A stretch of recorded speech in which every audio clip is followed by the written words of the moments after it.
Olá, tudo bem? Sou o professor Alexandre Gonzalez. Vamos ver hoje o nosso caso de número 39. É o nosso quarto episódio da Companhia Neblina. E hoje nós vamos ver provisões que não são provisões. Temos aqui um pedaço do balanço patrimonial da empresa. É uma SA de capital fechado.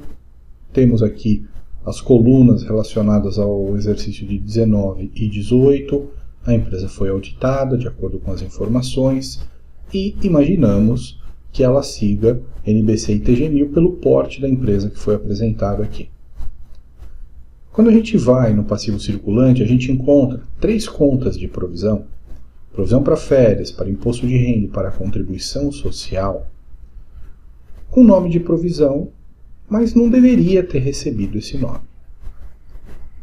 Quando a gente vai olhar nas notas explicativas, a gente vê lá no item 3, provisão para férias, tem aqui a previsão de como foi constituído esse valor, que é o valor das férias com encargos sociais e abono, conforme está previsto na Constituição e no Decreto-Lei trazido aqui como fundamentação. E no fundo, o que é isso? É o reconhecimento pelo regime de competência das despesas, dos custos relacionados a férias.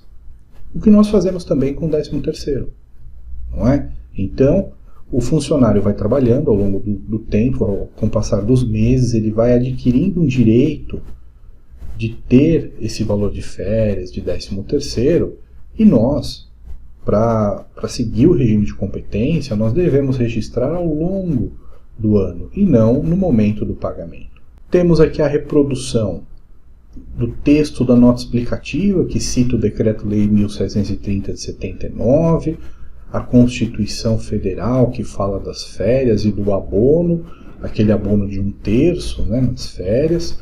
Mas vejam, aqui esse Decreto-Lei, que depois ele foi alterado, complementado pela Lei 9249 de 95, a gente tem aí o Decreto 9580, também tratando desse assunto, de 2018, se refere à legislação fiscal.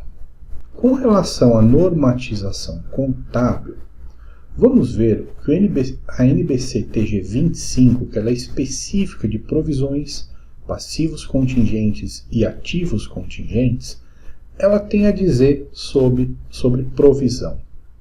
O que é uma provisão? É um passivo de prazo ou de valor incertos. Então, toda vez que eu tenho no meu passivo uma provisão, eu estou vendo ali um valor que ou eu não tenho certeza com relação ao prazo ou com relação ao valor. Então, eu estou basicamente falando de estimativa. Então, um exemplo. A empresa tem uma ação judicial e ela estima um valor para ser registrado como provisão. Significa que é provável que ela tenha que pagar esse valor, porque se não for provável, não estaria no balanço. Isso também está na NBC TG 25. Se é provável que eu tenha que pagar, balanço patrimonial. Se é possível, nota explicativa. E se a chance de pagamento for remota, nem balanço patrimonial, nem nota explicativa. Então é um pagamento provável e muitas vezes eu não tenho o valor exato, eu vou fazer uma estimativa. Tá? E nós temos aqui no item 11 da NBC TG 25 que passivos derivados de apropriações por competência são passivos a pagar por bens ou serviços fornecidos ou recebidos, mas que não tenham sido pagos, faturados ou formalmente acordados com o fornecedor, incluindo valores devidos a empregados. Por exemplo, valores relacionados a pagamento de férias. Então nós podemos citar férias, 13º. Eu não tenho aquela incerteza que está presente na provisão quando eu tenho férias a pagar ou 13º a pagar de um funcionário. Muito menos imposto de renda e contribuição social.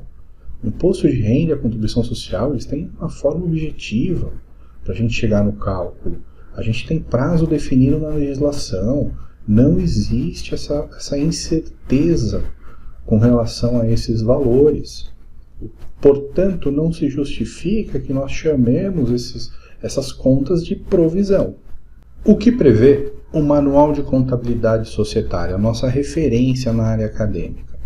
Vamos ver, lá nas páginas 367 e 368, está escrito: merece também destaque a diferenciação entre as provisões propriamente ditas e as, entre aspas, provisões derivadas de apropriações por competência, também conhecidas como accruals. Estas são caracterizadas como obrigações já existentes, registradas no período de competência, em que não existe grau de incerteza relevante. Assim, pode-se dizer que já se caracterizam como passivos genuínos e não devem ser reconhecidos como provisões.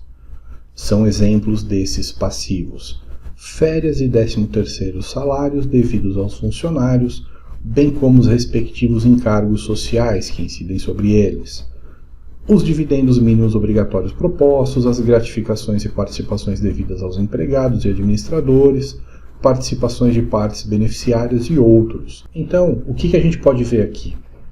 Que férias a pagar, 13º a pagar, IR e contribuição social apurados.